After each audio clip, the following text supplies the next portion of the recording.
siya. Ma'am Ina. Nga. Umuwi lang po ako para kumuha ng gamit para kay Nono. Tapos kakausapin ko na rin po si Lola. Okay lang po kayo? Kasi kanina, nawawala yung mga tools ko. Kaya chinek ko yung CCTV footage. Tapos nung ni-rewind ko, may napanood po ako. Siguro po mas maganda kung mapanood nyo. Okay.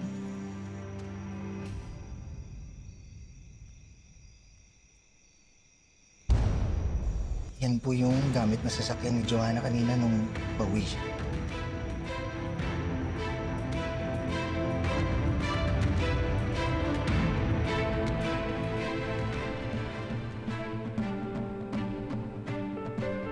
Joanna.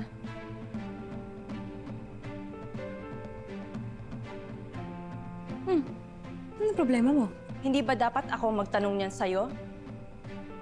Kung bakit binalak mong sagasaan si Nono kaya siya inatake sa puso?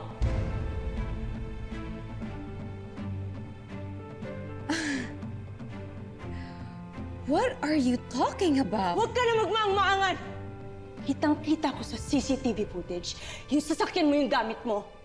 Binalak mong sagasaan yung kapatid ko kaya siya inatake sa puso! Are you serious, Ina? Bakit?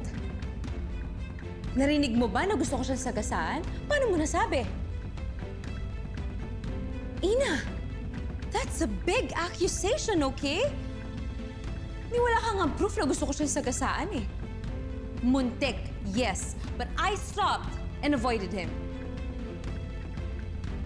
Tsaka malay ko ba na may sakit sa puso yung kapatid mo? Kung tutuusin nga, ikaw pa yung may kasalanan dito eh. Dahil pinabayaan mo yung kapatid mo na mag-isa lang.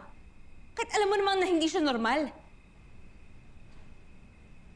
Kaya huwag mo isisisi sa akin ang pagiging pabaya mo.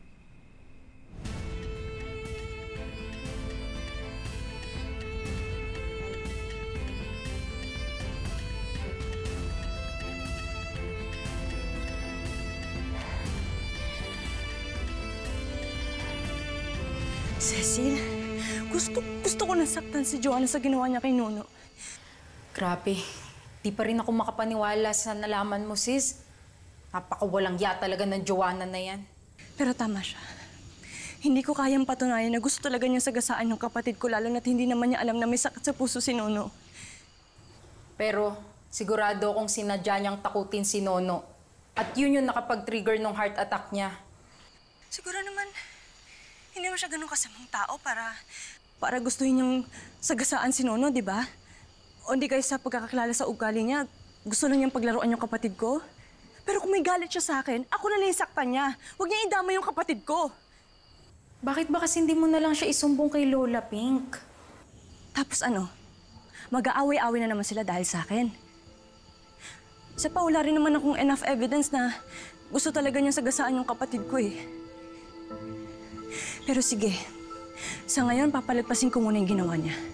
Pero once na ulitin niya, makakatikim na siya sa akin. Cecil, sobrang dami na nangyayari ngayon. Basta ang importante lang sa akin ngayon si Nono. Gusto ko na lang makaligtas siya. Kailangan ko na rin makausap si Lola.